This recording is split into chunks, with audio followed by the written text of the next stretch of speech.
السلام عليكم ورحمة الله وبركاته. أعوذ بالله من الشيطان الرجيم. بسم الله الرحمن الرحيم.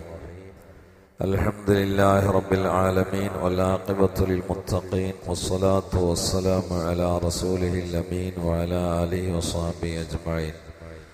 حدثنا يحيى بن بكير أخبرنا الليث عن نقيل عن ابن شهاب عن عروة بن الزبير عن عائشة أم المؤمنين رضي الله تعالى عنها أنها قالت: أول ما بدأ به رسول الله صلى الله عليه وآله وسلم من الوحي الرؤيا الصالحة في النوم، ثم حبب إليه الخلاء، وكان يخلو في غار حراء فيتحنث فيه تعبد الليالي ذوات العدل، تعبد الليالي ذوات العدد، ويتزود لذلك، ثم يرجع إلى خديجة فيتزود لمثلها حتى جاءه الحق، جاءه الملك فقال: اقرأ. فقال: فقلت: ما أنا بقارئ، فأخذني فغطني حتى بلغ مني الجهد وأرسلني، وقال: اقرأ. فقلت: ما أنا بقارئ، فأخذني فغطني الثانية حتى بلغ مني الجهد فأرسلني، فقال: اقرأ. فقلت: ما أنا بقارئ، فأخذني فغطني الثالثة وأرسلني، فقال: اقرأ باسم ربك الذي خلق، خلق الإنسان من علق، اقرأ وربك الأكرم الذي علم بالقلم. വളരെ ദീർഘമായ ഒരു ഹദീസാണ്. നമ്മളതിൽ അവിടെയാണ് എത്തിയിട്ടുള്ളത്.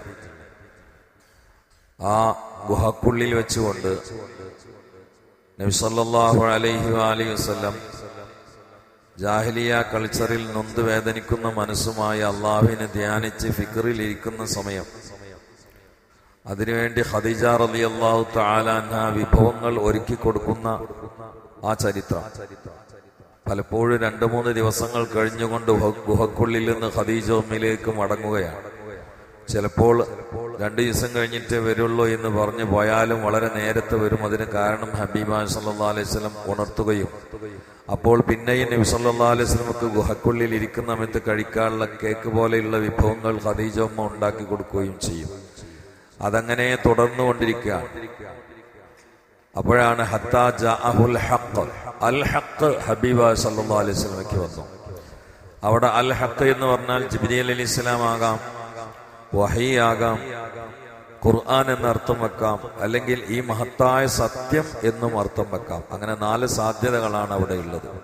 എന്തർത്ഥം വെച്ചാലും തത്വം ഒന്നാണ്. ഹക്കായ ജിബ്രീൽ അലൈഹിസ്സലാം വന്നു, ഹക്കായ വഹീ വന്നു, ഹക്കായ ഖുർആൻ വന്നു, ഹക്കായ പരമസത്യം വന്നു.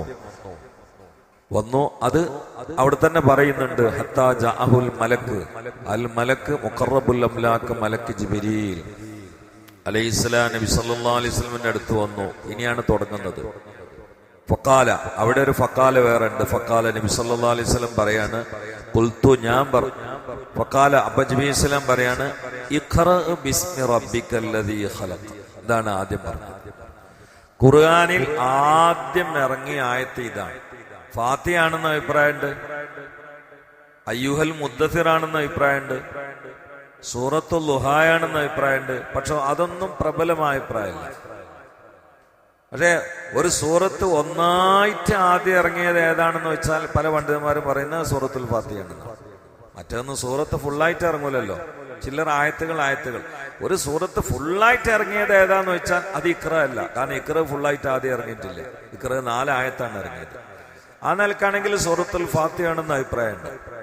എന്നാൽ ഇങ്ങനത്തെ അഭിപ്രായങ്ങളൊന്നും അത്ര വിലപ്പെട്ട അഭിപ്രായങ്ങളല്ല. പ്രബലമായ അഭിപ്രായങ്ങൾ ഖുർആനിൽ ആദ്യം ഇറങ്ങിയ ആയത്ത് 4 എണ്ണമാണ്. ഇഖ്റഅ ബിസ്മി റബ്ബിക്കല്ലദീ ഖലഖ്, ഖലഖൽ ഇൻസാന മിൻ അലഖ്, ഇഖ്റഅ വറബ്ബുക്കൽ അക്രം അല്ലദീ അല്ലമ ബിൽ ഖലം. ഇതാണ് ആദ്യം ഇറങ്ങിയ ആയത്ത്. അവസാനം ഇറങ്ങിയ ആയത്തോ അല്യവും അക്മൽത്തുലക്കും അതല്ല കേട്ടോ, പലരും അതാ പറയല്.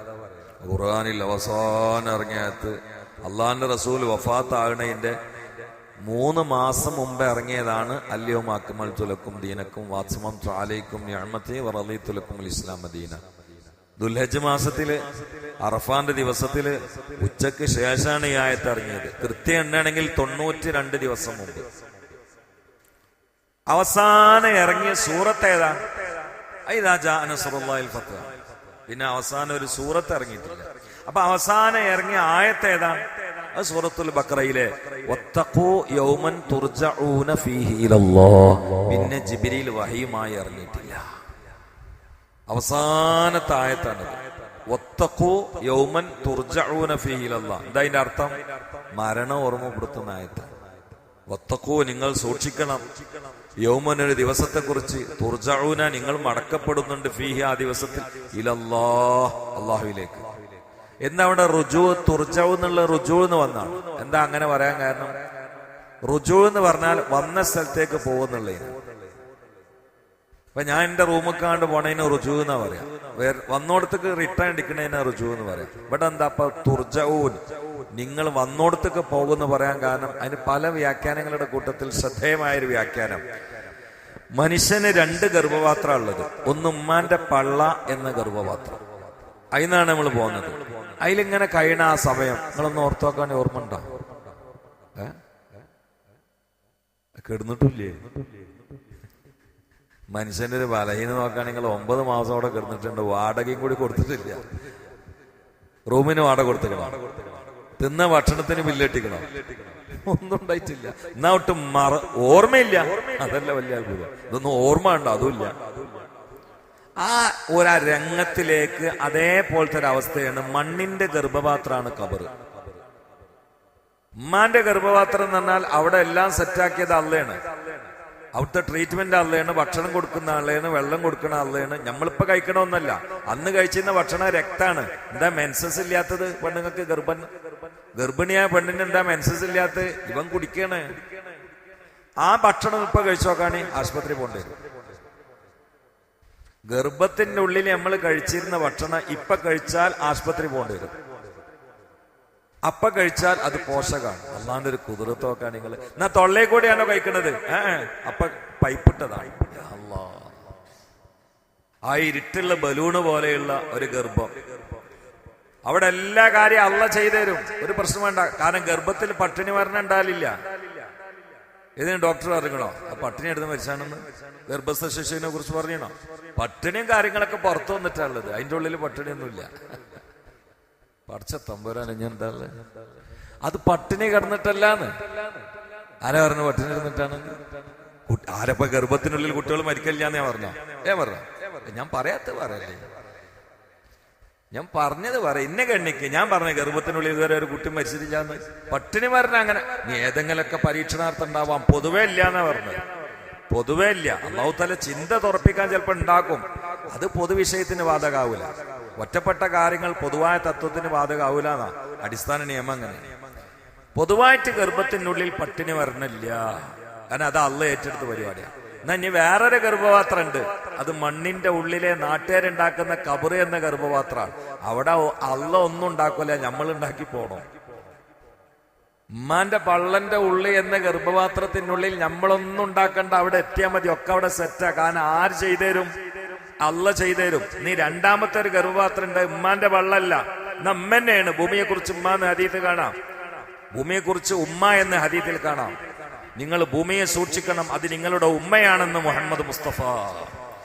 ആ ഭൂമിയാകുന്ന ഉമ്മാന്റെ കബറാകുന്ന ഗർഭാശയമുണ്ട്. അള്ള ഒന്നും ചെയ്തരൂല. നിങ്ങൾ കണ്ട് ധൈര്യമായിട്ട് പോരി, കിടന്നുറങ്ങിക്കോളി. ഞാൻ മണ്ണിന്റെ ഗർഭമാകുന്ന കബറിൽ നിങ്ങൾക്കുള്ള എല്ലാം ചെയ്തു വെച്ചിട്ടുണ്ട് എന്നല്ല അള്ള പറഞ്ഞത്. മര്യാദക്ക് അമല് ചെയ്ത് കണ്ട് പോരി, അല്ലെങ്കിൽ കുടുംബെന്നാ പറഞ്ഞത്. ഉമ്മാന്റെ പള്ളയാകുന്ന ഗർഭപാത്രത്തിലേക്ക് നിങ്ങൾ അമല് ചെയ്ത് പോരി എന്നല്ല പറഞ്ഞിട്ടില്ല. എല്ലാവരും കണ്ട് പോയിക്കോളി, അവിടൊക്കെ സെറ്റാണെന്ന് അല്ല പറഞ്ഞത്. മണ്ണിന്റെ ഗർഭപാത്രമാവുന്ന ഖബർക്ക് എല്ലാരും പോരിന്നല്ല, അമല് ചെയ്തിട്ട് പോരി അല്ലെങ്കിൽ കുടുങ്ങുന്നാ പറഞ്ഞത്. രണ്ട് ഗർഭപാത്രം ഉള്ളത്. അപ്പൊ ഈ ഉമ്മാന്റെ ഗർഭപാത്രത്തിലേക്ക് നമുക്ക് യാതൊരു നിയന്ത്രണമില്ല, ഉമ്മാക്ക് നിയന്ത്രണമില്ല, വാപ്പാക്ക് നിയന്ത്രണമില്ല, നാട്ടുകാർക്ക് നിയന്ത്രണമില്ല. ഇതുപോലെ ഒരു നിയന്ത്രണമില്ലാത്തൊരവസ്ഥയാണ് ഖബറിലുണ്ടാവുക. ഓനുണ്ടാവും, ഓൻ ചെയ്ത അമലുണ്ടാവും, വേറെ ഒന്നും ഉണ്ടാവില്ല. അതുകൊണ്ടാണ് റുജൂ എന്ന് പറഞ്ഞത് എന്നൊരു വിഭാഗം പണ്ഡിതന്മാർ പറയുന്നു. ആ ഖബർ ജീവിതം അല്ലാഹു നമുക്ക് സന്തോഷാക്കി തരട്ടെ. അപ്പൊ അവസാനത്തെ ആയത്തതാണ് വത്തഖൂ വത്തഖൂ യൗമൻ തുർജഊന ഫീഹി ഇലല്ലാഹ്. ഈ ആയത്തെ അർത്ഥം വെച്ചിട്ട് നമ്മൾ ഖത്താബ് തല കറങ്ങിയിട്ട് വീണിട്ടുണ്ട്. ഈ ആയത്തെ അർത്ഥം വെച്ചിട്ട് അത് വലിയൊരു ഓർമ്മപ്പെടുത്തല, താക്കീതല്ലേ. അള്ളാന്റെ അടുത്തേക്ക് മടങ്ങിപ്പോയുള്ള ദിവസത്തിനെ കുറിച്ച് ഗൗരവത്തിൽ ശ്രദ്ധിച്ചോളിട്ടോ, സൂക്ഷിച്ചോളിട്ടോ എന്ന് അള്ളാണ് പറയണതേ. അള്ളാന്റെ അടുത്തേക്ക് പോണതിനെ കുറിച്ച് നാട്ടുകാരെങ്കിലും പറയുകയാണെങ്കിൽ നമുക്ക് മുഖവിലേക്ക് എടുക്കണ്ട. അത് അയാൾ കുറെ കാര്യങ്ങൾ ഇത് അള്ള തന്നെയാണ് പറയണത്. ശ്രദ്ധിച്ചോണ്ടി സൂക്ഷിച്ചോണ്ടി എന്ന് അള്ളല്ലേ പറയണത്. യാ അല്ലാ. അപ്പോ ആദ്യമായി ഇറങ്ങിയ ആയത്ത് 4 സൂറത്തുൽ അലഖിലെ ഇഖ്റ ബിസ്മി റബ്ബിക്കല്ലദീ ഖലഖ്. അതൊന്ന് മനസ്സിലാക്കിക്കണതല്ല. ആദ്യമായി ഇറങ്ങിയ ഒരു സൂറത്ത് എന്ന അർത്ഥത്തിൽ, ഫുള്ളായ സൂറത്ത് എന്ന അർത്ഥത്തിൽ ആദ്യമായി ഇറങ്ങിയത് സൂറത്തുൽ ഫാത്തിഹ. അവസാനമായി ഇറങ്ങിയ സൂറത്ത് ഇദാ ജാ നസ്റുല്ലാഹ്, സൂറത്തുൻ നസ്ർ.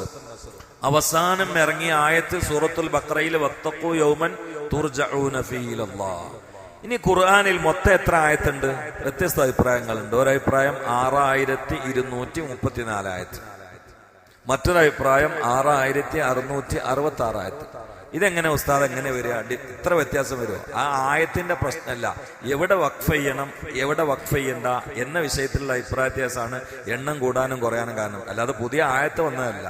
മനസ്സിലായില്ലേ? ഇപ്പൊ ഫാത്തിഹയില് സിറാത്തല്ലദീന അൻഅംത അലൈഹിം ഗൈറിൽ മഗ്ദൂബി അലൈഹിം വലദ്ദാല്ലീൻ, അത് 3 കൂടി ഒറ്റ ആയത്താണ്. എന്നാ വേറെ ചില അഭിപ്രായത്തിൽ 3 കൂടി ഒരു ആയത്തല്ല, അപ്പോൾ തന്നെ അവിടെ 2 ആയില്ലേ. ഇങ്ങനെയുള്ള വ്യത്യാസം ഞാനതാ നിങ്ങൾ കണ്ടുകണോ? ഞാൻ സിറാത്തല്ലദീന അവിടുന്ന് എടുത്താ പിന്നെ വലദ്ദാല്ലീൻ കഴിഞ്ഞിട്ടല്ലേ ഞാൻ വഖഫ് ചെയ്യലുള്ളൂ. നിങ്ങൾ ശ്രദ്ധിച്ചിട്ടില്ലേ? അതൊക്കെ കൂടി ഒറ്റ ആയത്തായതുകൊണ്ട് നീ ഏതെങ്കിലും ഉസ്താമാര് ശ്വാസം ഇല്ലാതെ ഇടയിൽ വഖഫ് ചെയ്താൽ ഓലെ പിരിച്ചു വിടാൻ നിൽക്കണ്ട കേട്ടോ. അതിനൊരു പ്രശ്നവുമില്ല. ഞാൻ പിന്നെ എനിക്കതൊരു പ്രശ്നമില്ലാത്തതുകൊണ്ട് ഞാൻ എടുത്തിട്ട് നീട്ടിയിട്ട് അങ്ങനെ ഒറ്റ ആയത്തിൽ ഒറ്റ ശ്വാസത്തിൽ പോകുന്നത് മാത്രം. 3 കൂടി ഒരായത്താണ്. പ്രബല അഭിപ്രായത. അങ്ങനെയുള്ള ചില അഭിപ്രായ വ്യത്യാസങ്ങൾ കാരണത്താലാണ് ഇത് ഇങ്ങനെ എണ്ണത്തിൽ വ്യത്യാസം വന്നത്.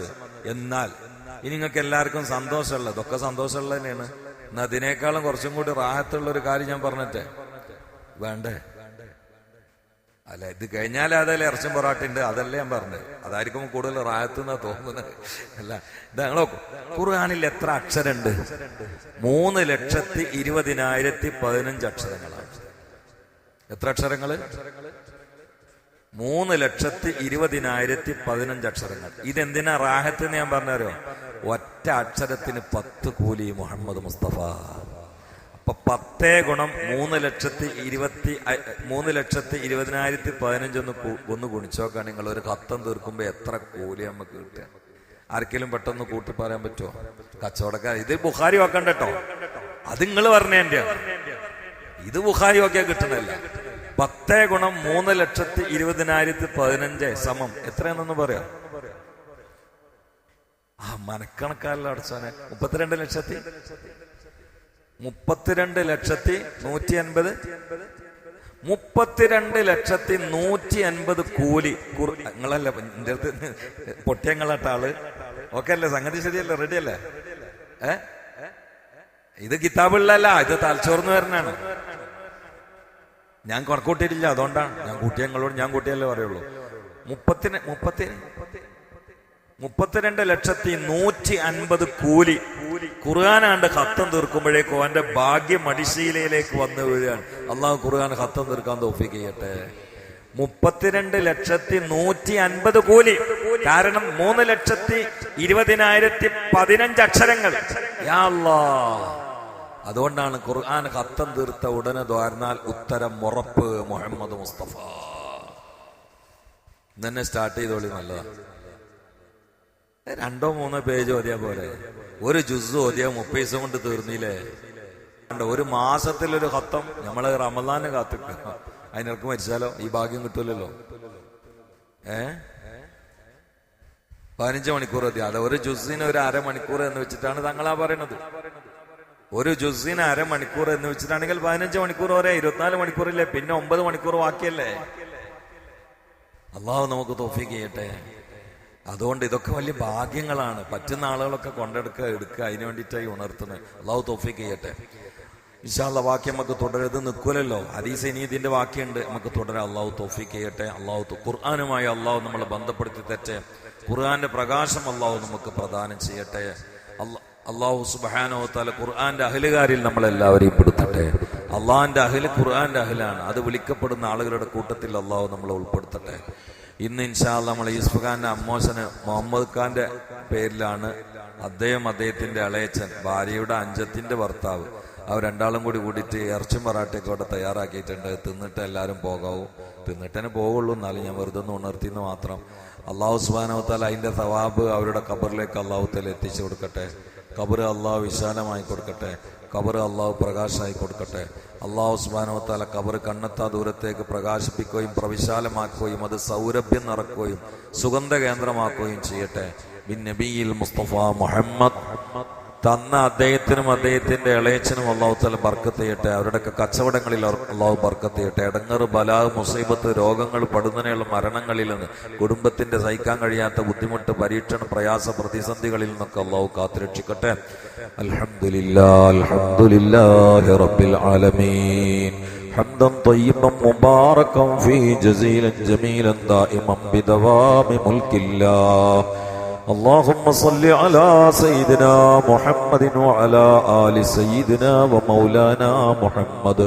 റഹ്മുറാഹിമീനായ അല്ലാഹുവേ, ഈ പ്രഭാത സമയത്ത് നിന്റെ കലാം, നിന്റെ ഹബീബിന്റെ തിരുവചനങ്ങൾ കേൾക്കാൻ വന്ന് ഞങ്ങളെ നീ കബൂലാക്കണേ അല്ലാ. നിന്റെ റഹ്മത്തിന്റെ നദർ കൊണ്ട് സലാമത്താക്കണേ അല്ലാ. വന്ന ഒരു കുട്ടിയെയും, അത് കുട്ടിയാണെങ്കിലും ചെറുപ്പക്കാരനാണെങ്കിലും പ്രായമുള്ളവരാണെങ്കിലും നീ നിരാശരാക്കല്ല അല്ലാ. നിന്റെ സ്വർഗത്തിലേക്ക് ഞങ്ങൾ അടുപ്പിച്ച് നിർത്തണേ അല്ലാ. നിന്റെ ലക്ഷണങ്ങൾ കാണിച്ചു തരണേ അല്ലാ. അല്ലാഹുവേ, മനസ്സകങ്ങളിൽ നിന്ന് നിന്നിലേക്ക് ബന്ധപ്പെടാനുള്ള തടസ്സങ്ങളിൽ നിന്ന് മുക്തമാക്കണേ അല്ലാ.